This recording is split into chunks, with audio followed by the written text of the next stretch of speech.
আসসালামু আলাইকুম, কেমন আছেন সবাই? এই যে দেখতে পাচ্ছেন একটি পাখির বাচ্চা। বাচ্চাটি সারস পাখির বাচ্চা। এই বাচ্চাটিকে আমার এক চাচি পাখির বাসার নিচে পেয়েছে।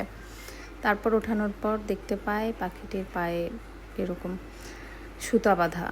তো এই সুতা বাঁধার কারণে পাখিটি খুবই দুর্বল হয়ে গিয়েছে।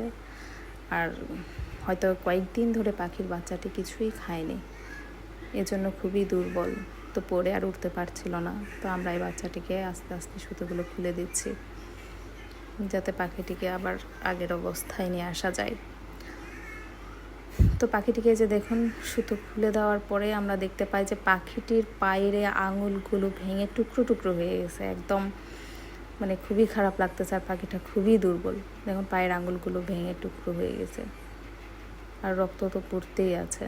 তারপর আমার চাচি বললো এরকম অবস্থায় হলুদ দিলে নাকি হলুদের গুঁড়া দিলে ভালো হয়। এজন্য আমার চাচি আবার হলুদের গুঁড়া নিয়ে আসলো। আর এই যে হলুদের গুঁড়া পাখির পায়ে দেওয়া হচ্ছে। তো পাখিটি এবার মনে হচ্ছে স্বস্তির নিঃশ্বাস নিচ্ছে, খুব ভালো লাগছে নাকি। পাখিটি চোখ বন্ধ করে আছে। এবার পাখিটিকে আমরা ছেড়ে দিলাম যে পাখিটি উড়ে চলে যাবে, কিন্তু দুঃখের ব্যাপার হলো পাখিটি আসলে উঠতে পারছে না, এতটাই দুর্বল। আমারও বসায় দেওয়া হচ্ছে, কিন্তু তারপরও না, পাখিটি কোনোভাবেই উঠতে পারছে না।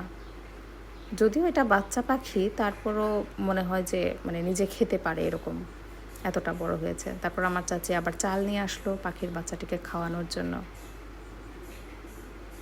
তো পাখিটির পা থেকে এখনও কিন্তু অনবরত রক্ত বেরোতেই আছে। চাচি আবার বাচ্চাটিকে একটু চাল খাওয়াচ্ছে, তারপরও যদি পাখিটি উড়ে যায়।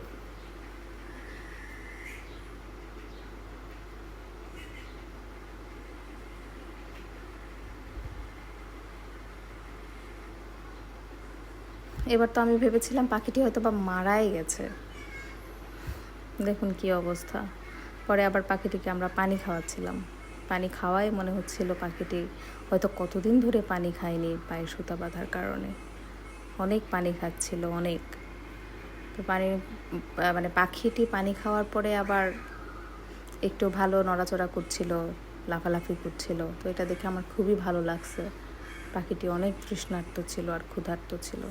আমরা ওর মানে খাদ্যনালীতে বা খাদ্যের যেখানে থাকে ওইখানে হাত দিয়ে দেখি যে খাবার কিছুই ছিল না। তারপর আমার চাচি যে অনেক সুন্দর করে বস্তা টস্তা দিয়ে একটা গাছের উপরে বাসা বানায় রাখছে, যে পাখিটার মা নিয়ে যাবে বা সে একটু ভালো হলে উড়ে যেতে পারবে।